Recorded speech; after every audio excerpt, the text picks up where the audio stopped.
Good morning. Welcome back to my channel Vijay Jangid. साथियों, पुनः आपका इस चैनल पर स्वागत है। साथियों, मेरे इस चैनल पर कॉम्पिटिटिव एग्जाम के लिए वीडियोस तो आते ही हैं, साथ ही 1 अप्रैल 2026 से सीबीएसई की तरह आरबीएसई की जो विद्यालय हैं वो उनका नया जो सेशन है वो शुरू होने जा रहा है। इसलिए मैं 1 अप्रैल 2026 से कक्षा 9 से 12 तक की क्लासेस के लिए इंग्लिश के जो वीडियोस हैं, ग्रामर के पूरी जो उनका कंप्लीट कोर्स है वो शुरू करने जा रहा हूं। तो जिन विद्यार्थियों ने अभी तक चैनल को सब्सक्राइब नहीं किया है तो सब्सक्राइब कर लीजिए। तो आज पढ़ते हैं। अपना टॉपिक है नॉन फाइनाइट वर्ब। साथियों, आज का अपना जो टॉपिक है वो है gerund versus present participle. Gerund versus present participle. दोस्तों, जेरंड प्रेजेंट पार्टिसिपल ये क्या है? ये नॉन फाइनाइट वर्ब्स हैं। पिछले वीडियो में मैंने बताया था कि नॉन जो साधारण क्रिया है वो 2 प्रकार की होती है, फाइनाइट्स और नॉन फाइनाइट्स।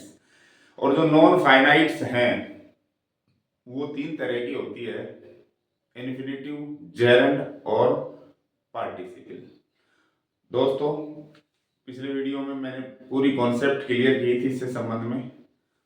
आज मैं आपको एक खास चीज के बारे में बताने जा रहा हूं कि जो जेरंड होता है और जो प्रेजेंट पार्टिसिपल होता है वो दिखने में एक जैसा होता है, क्योंकि दोनों के दोनों वर्ब की फर्स्ट फॉर्म में आईएनजी जोड़ने से बनते हैं। दिक्कत यह आती है कि वाक्यों में हम इसे कैसे पहचाने कि ये जेरंड है या प्रेजेंट पार्टिसिपल। दोस्तों, मेन वर्ब की फर्स्ट फॉर्म में आईएनजी लगाने से जेरंड बनता है और प्रेजेंट पार्टिसिपल भी बनता है।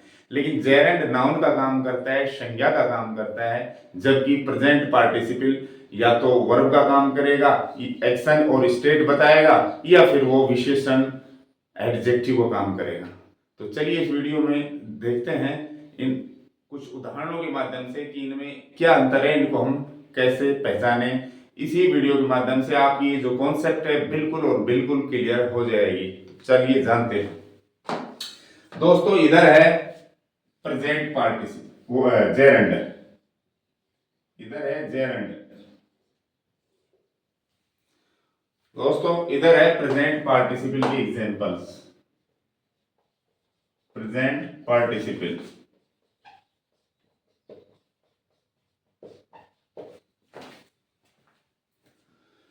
दोस्तों, अगर किसी वाक्य की शुरुआत आईएनजी शब्द से हो रही है, आईएनजी शब्द से हो रही है और उसके बाद हो वर्ब। वर्ब का मतलब मुख्य क्रिया, मेन वर्ब, या हेल्पिंग वर्ब, सहायक क्रिया, दोनों में से कोई भी हो सकती है। जैसे यहां पर ये मुख्य क्रिया है, लिंकिंग वर्ब का काम कर रही है, लिंक कर रही है दोनों चीजों को। तो यहां पर क्या है? मुख्य क्रिया है, है ना। तो आईएनजी शब्द के बाद कभी भी मुख्य क्रिया लगी हो, चाहे आईएनजी के बाद नाउन और भी जोड़ दूं मैं एक, कहने का मतलब है आईएनजी शब्द के बाद हेल्पिंग वर्ब हो या मुख्य क्रिया हो, तो आईएनजी वाला शब्द हमेशा और हमेशा जेरंड ही होगा। Walking is good exercise. खास बात, जब ये जेरंड होता है तो इसका जब हम अर्थ करते हैं तो उसके अंत में ना आता है। ना क्या आता है? ना। ये साउंड देता है। वॉकिंग यानी घूमना, टहलना। इज ए गुड एक्सरसाइज, एक अच्छी व्यायाम होती है। तो दोस्तों, यहां पर ये जेरंड है। अगला देखिए, वाक्य की शुरुआत में आईएनजी वाला शब्द है, उसके बाद मैंने एक नाउन और भी जोड़ दिया, कोई बात नहीं। उसके बाद देखिए हेल्पिंग वर्ब है हैज, बीन मेन वर्ब की थर्ड फॉर्म हो गई। तो यहां पर ये मुख्य वर्ब थी, यहां पर ये हेल्पिंग वर्ब है। तो आईएनजी शब्द के बाद चाहे हेल्पिंग वर्ब हो या मेन वर्ब हो, और चाहे आईएनजी शब्द के बाद एक नाउन और जुड़ा हो, तो ये हमेशा और हमेशा जेरंड ही होगा। लर्निंग इंग्लिश, और इसका अर्थ करेंगे तो ना निकलेगा, ना। लर्निंग इंग्लिश, इंग्लिश सीखना, हैज बीन हो चुका है, बन चुका है, इसेंशियल माने अनिवार्य। अंग्रेजी सीखना अनिवार्य हो गया है। दोस्तों ये है जेरंड, ये है जेरंड। कब? जब ये वाक्य के शुरू में हो और इनके बाद क्या हो? वर्ब हो, तो ये हमेशा क्या होंगे? जेरंड। अगला देखो, यहां आईएनजी लगा हुआ है इसमें, देखिए ये वर्ब है। कैसी वर्ब है? ये मुख्य क्रिया है, मुख्य क्रिया, और वो भी कैसी है? ट्रांजिटिव है, सकर्मक क्रिया, यानी इसके बाद कर्म की आवश्यकता होती है, कर्म लगाया जाता है। आई इंजॉय, मैं आनंद लेता हूं। आनंद किसका लेते हो? कर्म की मांग कर रहा है। और अगर मुख्य क्रिया जो सकर्मक हो उसके बाद कोई आईएनजी शब्द लग रहा है तो वो शब्द इसका ऑब्जेक्ट होता है, मुख्य क्रिया का, सकर्मक क्रिया का ऑब्जेक्ट होता है, और ये हमेशा क्या होगा? जेरंड होगा। क्या कहेंगे इसको? जेरंड। मैं आनंद लेता हूं स्विमिंग का, मतलब तैरने का। मैं तैरने, ना नी ने, ये अर्थ नहीं करेगा इसका। मैं तैरने का आनंद लेता हूं, यहां पर ये नाउन का काम करेगा, न कि वर्ब का काम करेगा, क्योंकि मुख्य क्रिया के बाद ये आईएनजी कैसे आ सकता है? सहायक क्रिया के बाद अगर आईएनजी लग रहा है तो हम इसको फिर जरूर कुछ और कहते। मुख्य क्रिया के बाद अगर आईएनजी शब्द लग रहा है और वो वर्ब कैसी हो? ट्रांजिटिव सकर्मक क्रिया हो, तो ये ऑब्जेक्ट होगा, और ऑब्जेक्ट होगा क्या होगा? ये जेरंड होगा। फिर यहाँ पर ये जेरंड है। इसी तरह सेम एग्जाम्पल दूसरा है, उसने छोड़ दिया स्मोकिंग, धूम्रपान करना उसने छोड़ दिया। ना है धूम्रपान करना उसने छोड़ दिया है, लेकिन मुख्य क्रिया है, सकर्मक क्रिया है, उसने छोड़ दिया। क्या छोड़ दिया? ऑब्जेक्ट की मांग हो रही है, तो ऑब्जेक्ट के बाद, सकर्मक क्रिया के बाद अगर आईएनजी शब्द आता है वो तो जेरंड होता है दोस्तों। तो यहां भी ये जेरंड है। अगला देखिए, Rahul is fond of dancing, thank you for coming. तो यहां पर फोकस कीजिए दोस्तों, ऑफ और फॉर क्या है? प्रीपोजिशन है, दोनों की दोनों। प्रीपोजिशंस के बाद कभी भी आईएनजी शब्द आता है तो दोस्तों वो भी जेरंड होता है। Rahul is fond of, Rahul शौकीन है डांसिंग, नाचने, नाचने का। राहुल नाचने का शौकीन है। थैंक यू, धन्यवाद, फॉर कमिंग, आने, आने पर, है ना? आने पर धन्यवाद, या आने के लिए, आने के लिए धन्यवाद। तो प्रीपोजिशन का ऑब्जेक्ट हो गया दोस्तों यहाँ पर ये मेन वर्ब सकर्मक क्रिया का ऑब्जेक्ट है।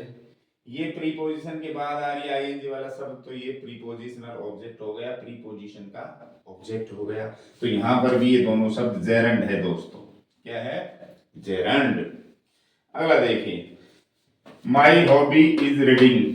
यहाँ पर बी वर्ब, बी वर्ब है, बी वर्ब मुख्य क्रिया के रूप में है। यहाँ भी आई थी ये मुख्य क्रिया के रूप में, लेकिन मुख्य क्रिया से बी वर्ब से पहले इसमें आईएनजी था, वाक्य के शुरू में था। अब वाक्य के अंत में आईएनजी शब्द आ रहा है और बी वर्ब के बाद आ रहा है। दोस्तों बी वर्ब अगर मुख्य क्रिया है तो उसके बाद दो ही चीजें आती है, या तो विशेषण आता है या संज्ञा आती है, और वो सब्जेक्ट के अर्थ को पूरा करते हैं। इसलिए वो संज्ञा और विशेषण जो बी वर्ब के बाद आता है वो कर्ता का पूरक कहलाता है, सब्जेक्ट कॉम्प्लीमेंट कहलाता है। तो यह बी वर्ब जो है इसके बाद आईएनजी शब्द आ रहा है, तो ये नाउन का काम कर रहे हैं, और ये क्या है? माई हॉबी के अर्थ को बढ़ा रहा है, माई हॉबी के बारे में कुछ और बता रहा है। तो यहाँ पर ये माई हॉबी का क्या है? पूरक है, कॉम्प्लीमेंट है। मेरी हॉबी है क्या? रीडिंग, पढ़ना। आ रहा है ना? ना आएगा जेरंड होगा तो अगर मेन वर्ब के बाद, या कहूंगी बी वर्ब के बाद, सॉरी, अगर बी वर्ब के बाद यानी इज के बाद, ये पास्ट टेंस की बात करें तो वॉज के बाद अगर आईएनजी शब्द आ रहा है, ठीक है, तो वो समझ लो क्या है? वो सब्जेक्ट का पूरक होता है। क्या होता है? सब्जेक्ट के बारे में कुछ बता रहा होता है, वो वाक्य अर्थ से पता चल जाता है। ये नहीं इज एम आर के साथ आईएनजी है तो वो तो प्रेजेंट पार्टिसिपल भी हो सकता है, लेकिन देखना है वो कॉन्टेक्स्ट के हिसाब से पहचानना है। मेरी हॉबी है क्या? रीडिंग, यानी मेरी हॉबी के बारे में कुछ और बताया जा रहा है कि हॉबी क्या है, उसको एक्सप्लेन किया जा रहा है, उसके बारे में अतिरिक्त जानकारी दी जा रही है, उसकी पहचान बताई जा रही है। यहाँ पर इज यही काम कर रहा है बी वर्ब। तो बी वर्ब के बाद आईएनजी शब्द है और वो कर्ता के पूरक के रूप में काम कर रहा है, तो वो जेरंड होगा साथियों, नाउन होगा, क्योंकि बी वर्ब के बाद नाउन एडजेक्टिव आपका इस कर्ता के पूरक का काम करते हैं। तो ये जेरंड है यहाँ पर भी। सीइंग इज बीइंग, बिलीविंग, देखो इसमें दोनों जगह ही आ गया। बी वर्ब के पहले भी जेरंड है, बी वर्ब के बाद भी जेरंड है, बिल्कुल आ सकता है। ये क्या है, सीइंग यानी देखना, बिलीविंग यानी विश्वास करना, देखना ही विश्वास करना होता है। तो बी वर्ब का ये सब्जेक्ट हो गया और ये इसका कॉम्प्लीमेंट हो गया, तो दोनों को लिंक कर रही है, जोड़ रही है इज। ठीक है, तो दोस्तों जेरंड को पहचानने का ये जो तरीके थे मैंने आपको बताया। दोस्तों एक सेंटेंस और लिख रहा हूं मैं इसी के बारे में। I bought a new walking stick, walking stick, STIC। दोस्तों गौर से देखो इस सेंटेंस को। स्टिक क्या है, लाठी, लकड़ी, छड़ी, नाउन है। नाउन से पहले मैंने ING शब्द लगा दिया। क्यों लगाया मैंने, क्या बताना चाह रहा हूं मैं, ये बताना चाह रहा हूं कि इसी स्थिति में प्रेजेंट पार्टिसिपल भी आता है। नाउन से पहले ING शब्द प्रेजेंट पार्टिसिपल भी होता है, और नाउन से पहले ING शब्द जेरंड भी होता है। तो ये विशेष अंतर कैसे पहचाने हम, खास बात तो ये है। तो देखिए, I bought a new walking stick, मैंने एक नई चलने वाली लकड़ी, चलने वाली लकड़ी का मतलब लकड़ी थोड़ी चलती है, या इसका अर्थ हो गया चलने के लिए मैंने एक नई स्टिक खरीदी है, अर्थ आएगा। चलने वाली स्टिक नहीं, स्टिक थोड़ी चलती है, बल्कि मैंने चलने के लिए, चलने के उद्देश्य से एक नई स्टिक खरीदी। यानी स्टिक का उद्देश्य क्या है, चलाना, चलना किसी को। तो यहाँ पर ये जेरंड है। इसके बारे में अभी अगले सेंटेंस में विस्तार से आपको अंतर करके बताऊंगा कि जेरंड, नाउन से पहले ING शब्द जेरंड तो कब होता है और प्रेजेंट पार्टिसिपल कब होता है। तो इसको मैं अभी जस्ट इसके बाद आपको स्पष्ट करवाने जा रहा हूं। फिलहाल तो मैंने ये बताया कि जेरंड कहाँ कहाँ हो सकता है। जेरंड वाक्य के शुरू में हो सकता है जब उसके बाद सहायक क्रिया या मुख्य क्रिया हो। देख लीजिए, इसमें सहायक क्रिया, इसमें मुख्य क्रिया। मुख्य क्रिया मेन वर्ब जो कि सहकर्मक होती है, उसके बाद ING शब्द हमेशा जेरंड होता है, जेरंड होता है। प्रीपोजिशन कभी भी हो उसके बाद ING शब्द है, जेरंड होता है। बी वर्ब के बाद अगर ING शब्द है वही वाक्य समाप्त हो जाता है, ये भी ध्यान रखना है। बी वर्ब के बाद ING शब्द है और वाक्य की समाप्ति वही हो गई, तो समझ लो ये जेरंड है। इसी तरह इसी में भी ये जेरंड है, और वाक्य के शुरू में पता ही है आपको, अगर ING शब्द है तो जेरंड है, कब, उसके बाद वर्ब हो, चाहे वो हेल्पिंग वर्ब या मेन वर्ब। चलिए अब देखते हैं प्रेजेंट पार्टिसिपल जिसमें ING लगा होता है, जो क्रिया, एक्शन और स्टेट को बताता है, और वो संज्ञा से पहले लगकर एडजेक्टिव विशेषण का काम करता है। क्या, प्रेजेंट पार्टिसिपल। तो वाक्य में कैसे पहचाने उसको, देखिए जब वाक्य के शुरू में ING शब्द हो, देखो दोस्तों ING शब्द इसमें भी था शुरू में, लेकिन इसके बाद वर्ब आती है, लेकिन इसमें वर्ब नहीं है, ये ध्यान रखना। और ये क्लोज में मिलेगा आपको। ये पूरा जो सेंटेंस है सिंपल सेंटेंस है, दो सरल वाक्यों को जोड़कर एक सरल वाक्य बनाया गया है पार्टिसिपल का प्रयोग करके, और इसमें कॉमा मिलेगी आपको इस तरह। तो ING शब्द वाक्य के शुरू में यहाँ भी है, यहाँ भी है, यहाँ वर्ब आएगी, चाहे हेल्पिंग वर्ब हो या मेन वर्ब, लेकिन इसमें आपको इस वाक्य में इसके तुरंत बाद कोई वर्ब नहीं मिलेगी, बल्कि दूसरे क्लोज में आपको वर्ब मिलेगी, मेन वर्ब ये मिल गई, या हेल्पिंग वर्ब या मेन वर्ब। यहाँ कुछ नहीं मिलेगा, इसके तुरंत बाद एडवर्ब, BL फ्रेज मिल सकता है, नाउन फ्रेज मिल सकता है, जो भी है, लेकिन वर्ब यहाँ नहीं मिलेगी इसके बाद। तो यहाँ इसको हम प्रेजेंट पार्टिसिपल कहेंगे। ये एक्शन बताता है, स्टेट बताता है कि walking in the park, park में टहलते हुए, जब मैं टहल रहा था पार्क में, तो आई सॉ ए लोइन, मैंने एक शेर देखा। तो ये एक्शन और स्टेट बताता है यहाँ पर। फिर देखिए, शी इज सिंगिंग। दोस्तों इसमें भी देखो, इज के बाद ING शब्द था और उसमें भी ING शब्द है। अंतर क्या है, मेरी हॉबी है रीडिंग, तो यहाँ हॉबी के बारे में बताया जा रहा है, यानी इसके अर्थ को पूरा कर रहा है यहाँ पर, इसलिए जेरंड है। लेकिन देखिए क्या ये इसके अर्थ को पूरा कर रहा है, नहीं, बल्कि ये क्रिया बता रहा है कि सी जो है प्रोनाउन, वो क्या कर रही है, सिंगिंग, गा रही है। सी इज सिंगिंग, वो गा रही है। तो अगर हेल्पिंग वर्ब के बाद ING शब्द आता है, ध्यान रखना, यहाँ पर ये मुख्य क्रिया नहीं है, यहाँ पर ये मुख्य क्रिया है, यहाँ पर ये लिंकिंग वर्ब है, मेन वर्ब है। क्यों, क्योंकि ये इसके अर्थ को पूरा कर रही है यहाँ पर। तो यहाँ मेन वर्ब है दोस्तों, यहाँ पर ये हेल्पिंग वर्ब है, इसके बाद आईएनजी मेन वर्ब हो गई। क्यों? ये प्रोनाउन के एक्शन को बता रही है कि प्रोनाउन क्या कर रहा है। सी इज सिंगिंग, वो गा रही है। सो सहायक क्रिया के साथ अगर कभी भी मेन वर्ब के साथ नहीं, मेन वर्ब के साथ आईएनजी शब्द है यहाँ पर। भाई जो बी वर्ब है वो मेन वर्ब भी हो सकती है और हेल्पिंग वर्ब भी हो सकती है। जब वो मेन वर्ब होती है बी, तो वो जरूर सब्जेक्ट के अर्थ को या उसके बारे में विस्तार करती है, और उसके बाद जो शब्द लगता है वो कॉम्प्लीमेंट बनाती है, तो लिंकिंग वर्ब का काम करती है। यहाँ पर ये सहायक क्रिया है, और सहायक क्रिया के साथ आईएनजी शब्द आ रहा है, तो उसे आप जेरेंड नहीं कहोगे, आप उसे प्रेजेंट पार्टिसिपल कहोगे। सी सिंगिंग, वो गा रही है, यानी प्रोनाउन का एक्शन बताया जा रहा है, क्या काम कर रही है, काम बताया जा रहा है इसमें। इट हैज बीन, देखो ये भी हेल्पिंग वर्ब है, और इसमें ये आईएनजी शब्द आ रहा है, तो ये भी प्रेजेंट पार्टिसिपल है, ये भी प्रेजेंट पार्टिसिपल है। इट हैज बीन रेनिंग, बरसात हो रही है ना, तो रेनिंग का मतलब यहाँ जेरेंड नहीं है, एक एक्शन है, एक एक्शन हो रहा है बरसात होने का। तो सहायक क्रिया के साथ आईएनजी शब्द प्रेजेंट पार्टिसिपल होता है, ध्यान रखना। और मेन वर्ब के साथ आईएनजी शब्द नाउन होता है, यानी जेरेंड होता है हमेशा। ये कैसे पता पड़ता है? वाक्य से, कॉन्टेक्स्ट से। जैसे मेरी हॉबी है रीडिंग, पठन, पढ़ना, तो यहाँ कोई एक्शन थोड़ी हो रहा है, बल्कि हॉबी के बारे में बताया जा रहा है, इसके अर्थ को पूरा कर रहा है यहाँ पर। तो ये है जेरेंड, और यहाँ पर सहायक क्रिया के साथ आईएनजी फॉर्म प्रेजेंट पार्टिसिपल होता है, एक्शन स्टेट बता रहा है। अगला देखो दोस्तों, सी सैट, वो बैठी थी, रीडिंग ए बुक, एक नॉवल, एक नॉवल पढ़ रही थी, यानी नॉवल पढ़ते हुए बैठी थी। अब आप कहोगे इसमें एंजॉय, ये भी मेन वर्ब है, सैट ये भी मेन वर्ब है, इसके बाद भी आईएनजी शब्द है, इसके बाद भी आईएनजी शब्द है, तो कैसे पहचाने दोस्तों? बैठना, खड़ा होना, हंसना, रोना, ये अकर्मक क्रियाएं होती है, इंट्रांजिटिव वर्ब होती है, और इनके बाद जो अगर आईएनजी शब्द लग रहा है तो वो इसका ऑब्जेक्ट हो ही नहीं सकता, क्योंकि ये अकर्मक क्रिया है, इसमें कर्म की जरूरत नहीं, और ये शब्द इसका ऑब्जेक्ट हो नहीं सकता, जबकि ये शब्द इसका ऑब्जेक्ट है। मैं आनंद लेता हूं किसका? स्विमिंग का। वह बैठी थी, अब ये थोड़ी कहेगी क्या बैठी थी, ऑब्जेक्ट की जरूरत ही नहीं है इसके लिए।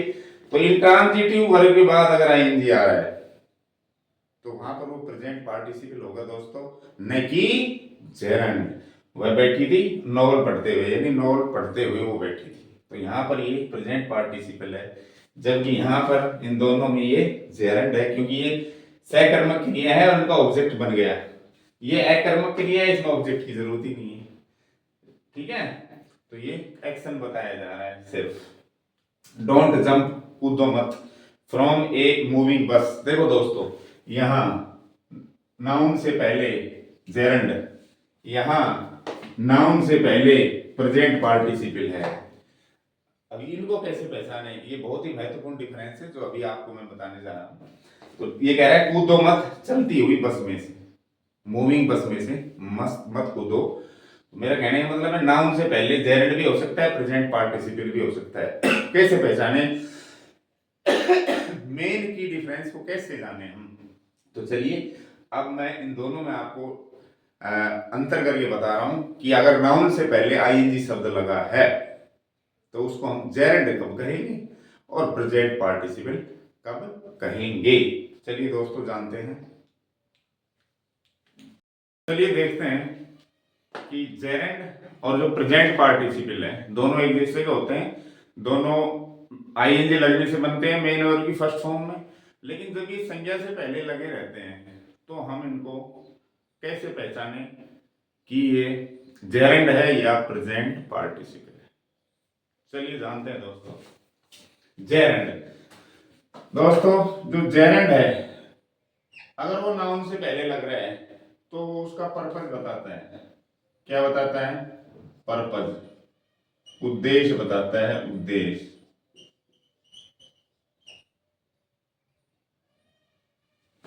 अगर आईएनजी शब्द नाउन से पहले लग रहा है और वो उस नाउन का उद्देश्य बता रहा है तो वो जेरेंड होगा दोस्तों। इन सारे वाक्यों में जो भी वाक्य लिखे हैं मैंने सेंटेंसेस, इनमें नाउन से पहले जेरेंड लगा हुआ है।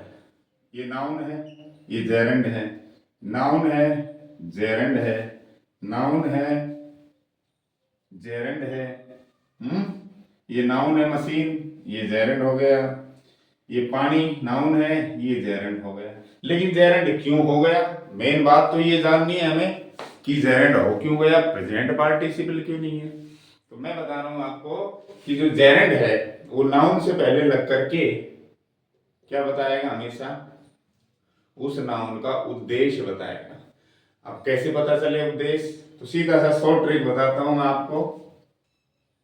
सबसे पहले आप नाउन लीजिए, क्या लीजिए, जिससे पहले जेरेंड लग रहा है, या कहूंगी जेरेंड के बाद जो नाउन है उसको लीजिए, प्लस फॉर प्लस आईएनजी वाला शब्द। अगर इस स्ट्रक्चर को आप फॉलो करोगे तो उद्देश्य अगर है उन दो शब्दों में तो वो निकल के बाहर आएगा। अगर इस फॉलो करो इस पैटर्न को, तो अगर उस नाउन का उद्देश्य होगा तो जरूर बाहर निकल के आएगा, नहीं तो नहीं आएगा। तो उद्देश्य बाहर निकल के आ रहा है तो कह देना उसको कि आप पर्पस बता रहे हो, इसलिए आपका नाम क्या है, जेरेंड है आपका नाम, प्रेजेंट पार्टिसिपल नहीं है। जैसे मैंने खरीदा एक वॉकिंग स्टिक, स्टिक का मतलब होता है छड़ी, तो हम यहां लगाएंगे द स्टिक, फिर लगाएंगे फॉर, फिर लगाएंगे जो आईएनजी वाला शब्द है walking, the stick for walking, यानी कि चलने के लिए स्टिक। अर्थ निकल रहा है, बिल्कुल सही है। यानी स्टिक का उद्देश्य पता चल रहा है हमें कि स्टिक जो है उसका उद्देश्य है क्या, चलाना, किसी को कोई किसी उसका सहारा लेकर चले। तो ये हो जाएगा द स्टिक फॉर वॉकिंग, चलने के उद्देश्य से या चलने के लिए स्टिक।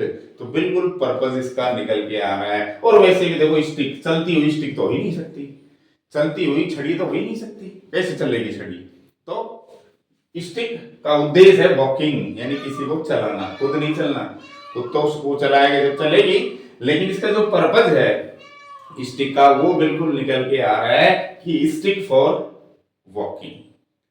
तो डियर स्टूडेंट्स, जब भी इस तरह के संज्ञा से पहले आईएनजी शब्द लगा हो और आप कंफ्यूज हो रहे हो कि प्रेजेंट पार्टिसिपल है या जेरेंड है, तो सीधा सा फॉर्मेट काम में ले, तुरंत सबसे पहले वो नाउन ले, फिर फॉर लगाएं, फिर इस आईएनजी को शब्द को रख के फिर इसका अर्थ करके देखें क्या ये सटीक बैठ रहा है, क्या ये इस उद्देश्य को बता पा रहा है। अगर बता पा रहा है तो आप इस शब्द को जेरेंड कहेंगे। देखिए, अब जरूरी नहीं है कि संज्ञा से पहले जेरेंड वाक्य अंत में ही हो, वाक्य शुरू में भी आ सकता है। पूल क्या है, संज्ञा है, इससे पहले है स्विमिंग, यानी तैरता हुआ तालाब तो हो नहीं सकता, तो द पूल फॉर स्विमिंग, तालाब किसके लिए, तैरने के लिए तालाब, यानी कि तालाब का उद्देश्य बताया जा रहा है क्लियर कट। क्या तालाब का उद्देश्य क्या है, अगर उसमें हम तैर सकें, ये पर्पज है। तो pool, the pool for swimming, तैरने के लिए तालाब। तो हमें इस नाउन का जो पर्पज है पूल का, वो हमें इस फॉर्मेट से बिल्कुल क्लियर समझ में आ रहा है। भाई तैरता हुआ तालाब हो नहीं सकता, तो उसका मतलब तालाब किसके लिए हुआ, तैरने के लिए। तो इसका मतलब संज्ञा का उद्देश्य क्या बता रहा है, जेरेंड, संज्ञा का उद्देश्य इस फॉर्मेट से बताया जा रहा है, राइट। तो हम इसको क्या कहेंगे, जेरेंड, जेरेंड। इसी तरह बाकी सेंटेंसेस भी ऐसे ही हैं सेम। वह बैठा है रीडिंग रूम में, रीडिंग रूम पढ़ता हुआ कमरा तो हो नहीं सकता, कमरा कैसे पढ़ेगा, तो हम कहेंगे the room for reading, the room for reading, यानी पढ़ने के लिए कमरा है।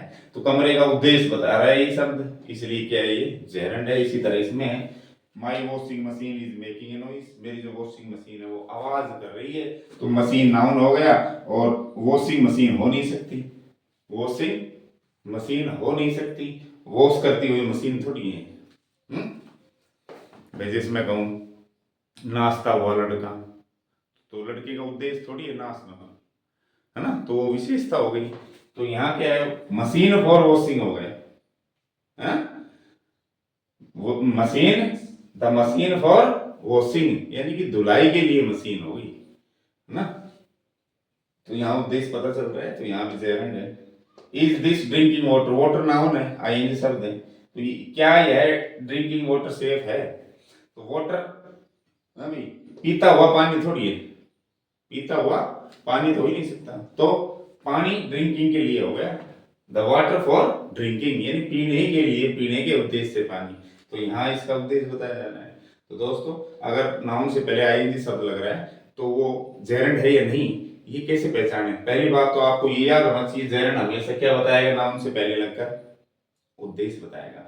और उद्देश्य कैसे पता करेंगे हम? उस नाउन को याद रखें, फिर फॉर लगाए, फिर जो आईएनजी शब्द उसको लगाएं। अगर आपको लग रहा है कि इसका उद्देश्य वास्तव में निकल के आ रहा है, नहीं निकल के आ रहा है, तो फिर वो कुछ और है। वो क्या है? वो वाले हैं प्रेजेंट पार्टिसिपल है। फिर चलिए अब देखते हैं प्रेजेंट पार्टिसिपल। दोस्तों प्रेजेंट पार्टिसिपल जब नाउन से पहले लगता है तो वो उसका विशेषता बताता है। क्या बताता है? उसको मॉडिफाई करता है, उसकी विशेषता बताता है ना? मॉडिफाई करेगा। क्या करेगा? मॉडिफाई। और मॉडिफाई कौन करेगा? एडजेक्टिव। तो उस समय प्रेजेंट पार्टिसिपल किस भूमिका में होगा? विशेषण की भूमिका में। अगर संज्ञा से पहले आईएनजी शब्द लग रहा है तो वो विशेषण होगा, और उस विशेषण का नाम है प्रेजेंट पार्टिसिपल। लेकिन हमें कैसे पता पड़ेगा कि ये विशेषण है या विशेषता बता रहे हैं? तो इसका सीधा तरीका है दोस्तों, वो नाउन ले लो आप जिससे पहले लगा हुआ है, उसके बाद वो लगा दो।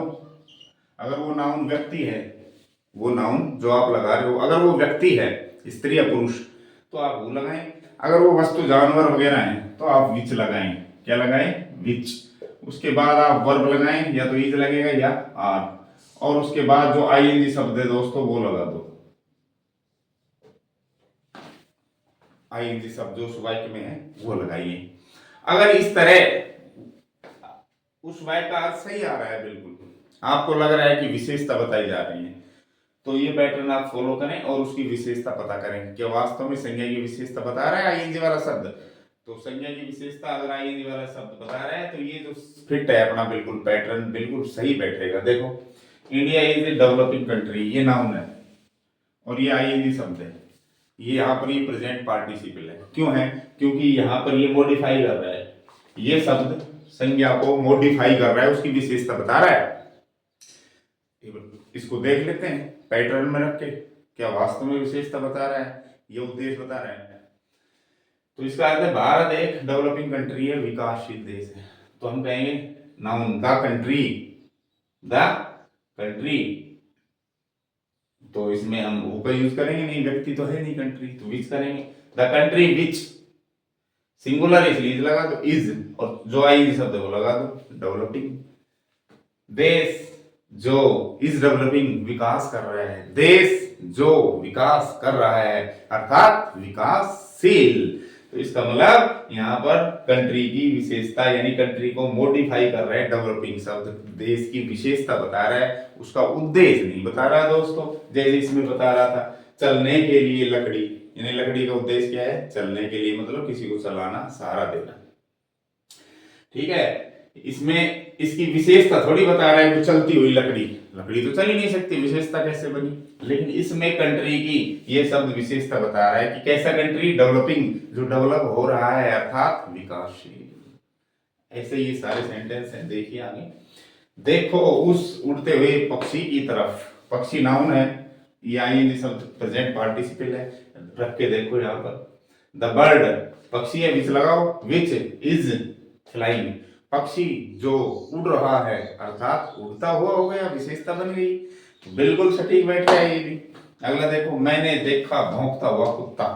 कुत्ता क्या नाउन है, और ये बार्किंग हो गया प्रेजेंट पार्टिसिपल। तो मैं कहूंगा the dog which is barking, कुत्ता जो भौंक रहा है अर्थात भौंकता हुआ कुत्ता, विशेषता बन गई।